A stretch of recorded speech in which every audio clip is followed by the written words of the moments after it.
Ser emprendedor no es fácil. Se necesitan muchas cosas y muchas habilidades para poder lograrlo. La pregunta que nos hacemos desde el sector educativo es: ¿cómo podemos enseñar a los niños y jóvenes a ser emprendedores? En el podcast de hoy hablamos sobre el Design Thinking, qué aporta y cómo puede ayudar a formar a los emprendedores del futuro. Lo hacemos de la mano de Aida Galera, fundadora de Start Kids Up, una empresa que ofrece actividades extraescolares de Design Thinking para niños de entre 6 y 12 años. Bienvenidos al podcast de ClassLife, donde hablamos de educación y transformación digital con nuestros invitados, siempre con la vista puesta en el futuro. Podéis vernos en YouTube y escucharnos en Spotify, iVoox y otras plataformas de podcast. Hola Aida, bienvenida. Muchas gracias por estar ahí con nosotros. ¿Cómo estás? Muy bien, Silvia. ¿Tú qué tal? ¿Cómo estás? Pues muy bien, aquí encantadísima de tenerte para preguntarte muchas cosas y que nos cuentes un poquito mejor lo que hacéis y lo que es el Design Thinking. Porque para quien no lo tenga del todo claro, por favor, cuéntanos un poquito qué es el Design Thinking. Vale, el Design Thinking en una frase, ¿no? Es una metodología para resolver problemas de forma innovadora.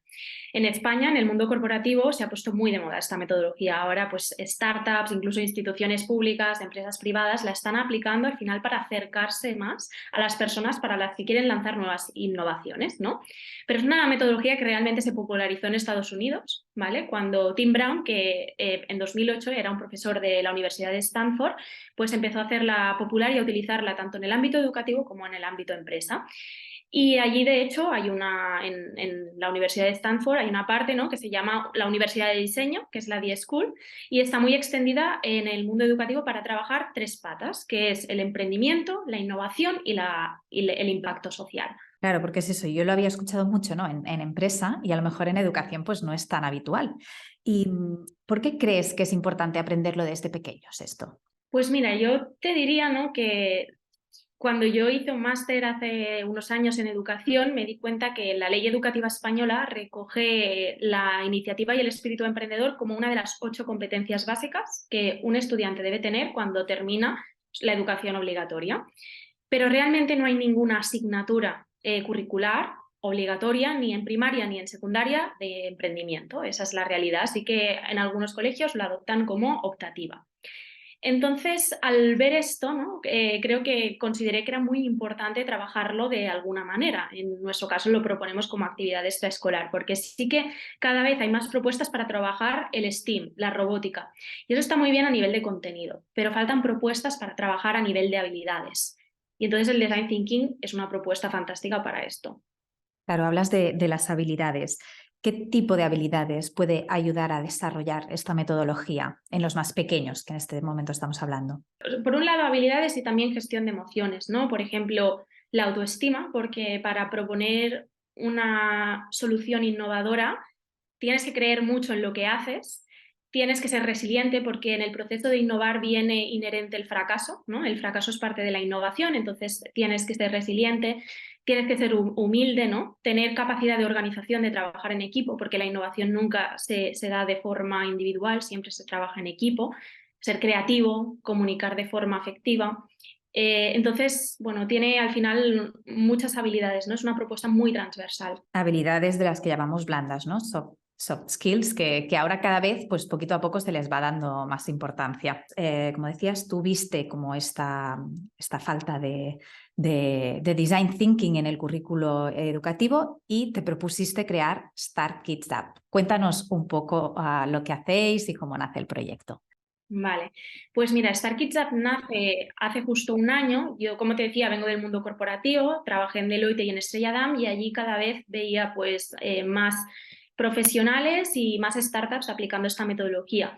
Entonces, cada vez me iba introduciendo más en el mundo de la educación y veía que las empresas buscaban este talento, que tenían esta flexibilidad, capacidad de resiliencia, de liderazgo, y realmente no nos han enseñado a eso, ¿no? No nos enseñan a eso, lo aprendemos mucho en la práctica.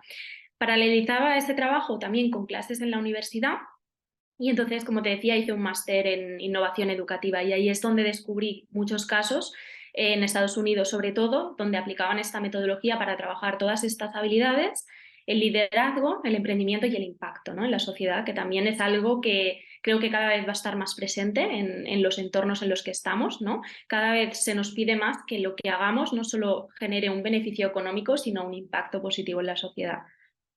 Claro, y además con toda la digitalización, al final pues contamos con muchos más recursos que nos ayudan a hacer tareas pues más mecánicas o nos ayudan a automatizar ciertos procesos y cada vez es más necesario pues volver a esta más humanización, entre comillas, ¿no? de los empleos. Digamos que esto lo tenemos claro, ¿no? Este objetivo de la resiliencia, el emprendimiento, pero ¿cómo lo trabajas con los niños, ¿no? ¿Cómo les ayudas a aprender todo esto? ¿Cómo lo hacéis? Pues mira, nuestra forma de trabajarlo es principalmente como actividad extraescolar.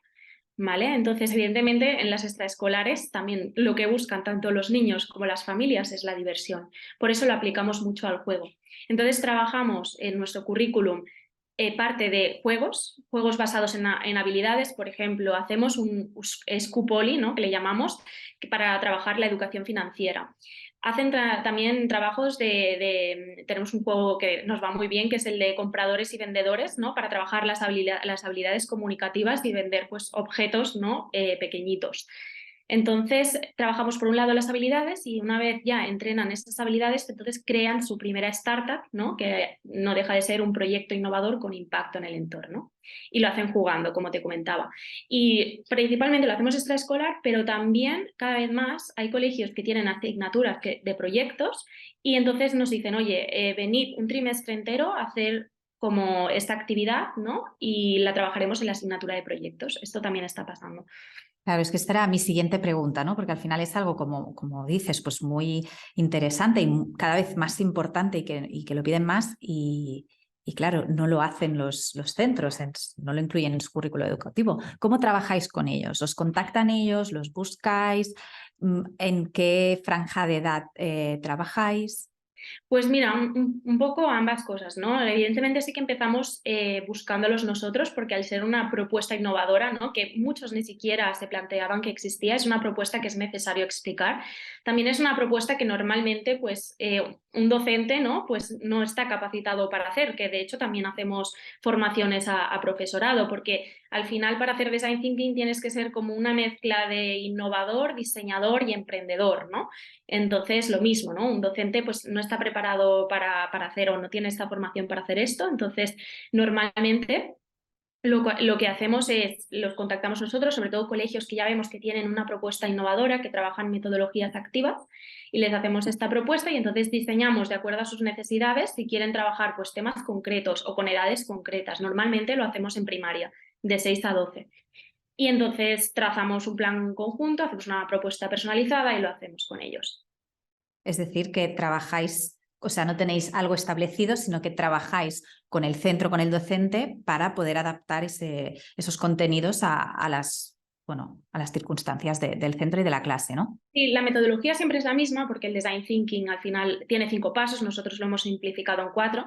Entonces, lo que nunca cambia es la metodología y las habilidades que se trabajan. Pero, por ejemplo, hay centros que nos dicen, vale, queremos aprovecharlo para trabajar robótica. Pues lo que hacemos en la parte del prototipado es, pues, incorporamos al final herramientas de robótica. O hay colegios que nos dicen, queremos trabajar los ODS. Pues hacemos una propuesta 100% centrada en los objetivos de desarrollo sostenible. Eso está muy bien y les dais un recurso a los centros, ¿no? Que de normal no dispondrían y los niños, ¿cómo lo reciben? Se lo pasan bien, están contentos, ¿no? Sí, sí, sí, no, se lo pasan súper bien y al final, bueno, es como un entorno al que no están acostumbrados, ¿no? Entonces, también se generan muchas veces situaciones de, pues, por ejemplo, discutirse por una idea, ¿no? No están acostumbrados, ¿no? Pues mi idea es mejor, no la tuya. Entonces empiezan a establecer mecanismos de, vale, ¿cómo decidimos qué idea vamos a llevar a cabo, ¿no? Entonces, bueno, se encuentran con esa situación o con ese contexto con el que normalmente no se encuentran. Claro, pero eso es muy importante porque les ayuda, pues eso, a desarrollar habilidades que de normal no trabajarían, ¿no? La negociación, la resiliencia, hay veces que, bueno, es que hemos visto llantos en nuestros talleres de es que mi idea Wow. no se está llevando a cabo, sí, sí. Bueno, mientras termine bien, que seguro que sí, pero además, claro, al hacerlo pues de esta manera, ¿no? Jugando, haciendo algo distinto, entiendo que para ellos es muchísimo más memorable y que entonces recuerdan mucho más estos aprendizajes, ¿no? Me imagino, no sé si ya tenéis algún tipo de recopilación de datos o de feedback sobre cómo funciona lo que hacéis. A ver, la verdad estamos en el primer año, ¿no? Y Claro, estamos por eso es con muy reciente, sí. con esa misión de capturar datos, ¿no? Pero, por ejemplo, lo que sí que con un grupito, ¿no? Que son más mayores, sabemos que lo están llevando afuera de la extraescolar propia, ¿no? Y, por ejemplo, han construido pues una marca de joyas, ¿no? Sostenible, recogen pues basura, ¿no? De la calle, le dan una limpieza, un segundo uso y a partir de ahí construyen joyas. Qué guay. Entonces, sí que tenemos datos, ¿no? De la implicación que acaban teniendo con el entorno, sobre todo. Eso es genial. Y tengo entendido que también ofrecéis recursos gratuitos a las familias para que puedan trabajar en casa a través de las redes o similar. Es importante esta continuidad, ¿no? Dentro y fuera del colegio, dentro y fuera de casa. Sí, además, bueno, yo creo que es una tendencia, ¿no? de los nuevos padres y madres que cada vez están más involucrados en la educación de sus hijos, que quieren tener herramientas y se forman para ser padres, que esto, al menos mis padres o en la época de nuestros padres, pues a lo mejor no se preparaban para ser padres. Y entonces vemos a unos padres que cada vez quieren tener más herramientas y entonces lo que hacemos con los padres es utilizar el propio Design Thinking, que al final es una metodología para resolver problemas de forma innovadora, para resolver problemas que tienen con sus hijos, ¿no? Y entonces, de esta forma generamos como un puente para conectar mejor con sus hijos, que es lo que al final ellos están buscando, entender mejor a sus hijos, conectar mejor con ellos. El Design Thinking va muy bien para trabajar la empatía. Y entonces, es lo que estamos haciendo con familias, ¿no? Actividades para trabajar la conexión entre ellos. Claro, genial. Es que, claro, todo esto es genial y al final es que mejora la comunicación a todos los niveles, ¿no? Sí, exacto. Claro, con todo esto, pues podemos decir que con Startup Kids, perdón, estáis ayudando a formar a los emprendedores del futuro. Y siguiendo con la vista puesta en el futuro, te voy a preguntar lo que siempre pregunto al terminar el podcast, que es ¿cómo crees que será o cómo te gustaría que fuera la educación en 2050? Vale, 2050. Vale. A ver, al menos desde Start Kids Up, ¿no? Yo como me lo imagino, cómo queremos aportar. Yo te diría que lo principal o lo primero que se me viene a la cabeza es menos fracaso escolar, porque seguimos siendo, ¿no? En España el país de toda Europa que está al capdavante, ¿no? Como liderando el fracaso escolar. Entonces hay que cuestionarnos qué está pasando, ¿no? Con nuestros niños. Entonces, yo creo que eso pasa por tener una educación más conectada con la realidad, que al final creo que muchos niños no encajan en un sistema donde hay 10 asignaturas rígidas y que luego pues, el mundo te ofrece muchas más posibilidades, sobre todo con las nuevas profesiones que se están creando cada año. Creo que es muy importante la conexión de los colegios con la realidad, ¿no? Al final, un profesor pues, no es un cirujano, ¿no? Entonces, ¿cómo puedes conectar a los niños a la realidad por ejemplo, de lo que se encuentra en una sala de cirugía, ¿no? O de pues, los profesionales que están trabajando con metaverso o con inteligencia artificial, ¿no? Entonces, una educación más conectada y eso pasa por personalizar la educación, al final, ¿no?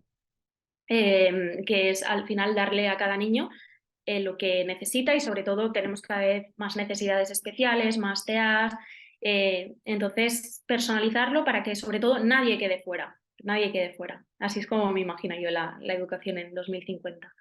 Pues ojalá tengas razón, Sí, porque eso de que ojalá. nadie queda fuera es muy importante. Sí. Así que nada, con esto nos quedamos. Aida, muchísimas gracias por estar hoy con nosotros y muchos éxitos. Gracias a ti, Silvia. Como siempre, gracias también a todos los que nos veis y nos escucháis. Os animamos a que dejéis vuestras dudas en la sección de comentarios y a que os suscribáis a nuestro canal. Y recordad, keep empowering education.